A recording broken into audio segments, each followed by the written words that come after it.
عاشورہ کے دن ایک بڑا مشہور عمل ہے اور وہ یہ ہے کہ اس دن اگر اہل و عیال پر وسعت کی جائے تو اللہ تبارک و تعالی سارا سال رزق میں وسعت اور برکت عطا فرماتے ہیں۔ لوگ اس فضیلت کو حاصل کرنے کے لیے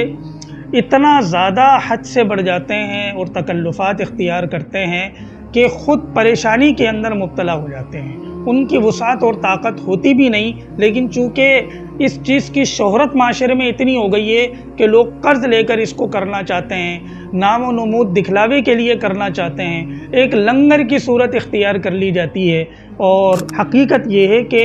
حدیث میں اگر الفاظ بھی ہیں تو وہ یہ ہیں کہ اہل و عیال پر وسعت اگر کوئی کرے، اہل و عیال میں سب سے پہلے بیوی بچے ہیں۔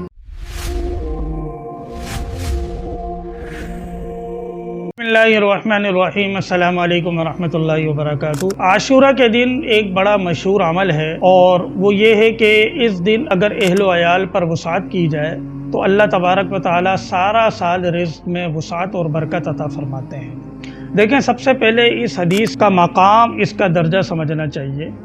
تو سب سے پہلے بات یہ سمجھیں کہ یہ حدیث ضعیف ہے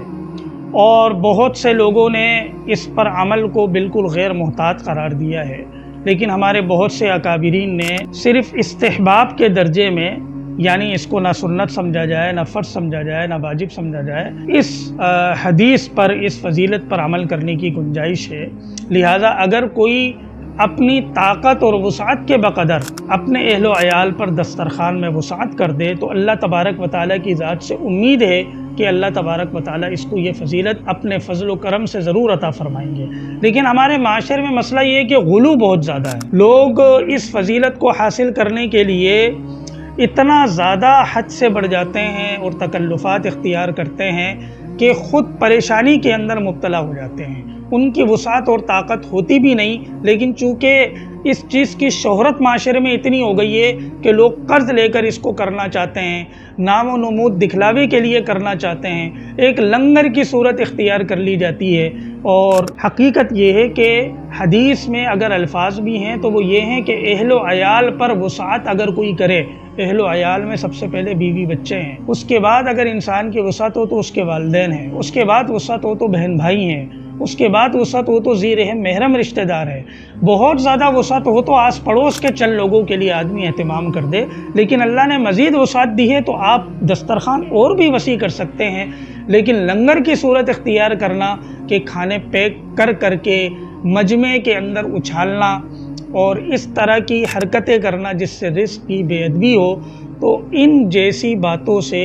حرکات سے، اعمال سے انسان کو اجتناب کرنا چاہیے، اس لیے کہ اپنے اس طرز عمل سے ہم اپنے آپ کو گناہ کا حقدار ٹھہرا رہا ہے، نہ کہ یہ کہ اس طرز عمل سے ہمیں فضیلت ملے گی۔ اس لیے فضیلت بھی اگر حدیث میں آئی ہے تو سب سے پہلے فضیلت کی حیثیت کو سمجھا جائے، وہ نہ فرض ہے، نہ واجب ہے، نہ سنت ہے، صرف ایک مستحب عمل ہے۔ اور جتنی اللہ نے حیثیت دی ہے، صرف اپنے بیوی بچوں کے لیے وسعت ہو سکتی ہے تو اتنی وسعت کافی ہے۔ امید ہے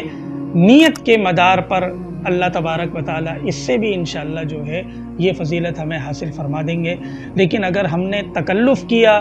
غلو کیا اور غیر شرعی راستہ اختیار کیا، ایسا راستہ اختیار کیا جس کی دین اور اسلام میں کوئی گنجائش نہیں ہے، اور ہمارا ذہن یہ ہے کہ ہم اس فضیلت کو حاصل کرنا چاہتے ہیں، تو فضیلت تو ہمیں حاصل نہیں ہوگی لیکن ہم گناہ گار ہو جائیں گے۔ اس لیے اس عمل کی صحیح حقیقت کو سمجھ کر اس پر عمل کرنا ضروری ہے۔ السلام علیکم ورحمۃ اللہ وبرکاتہ۔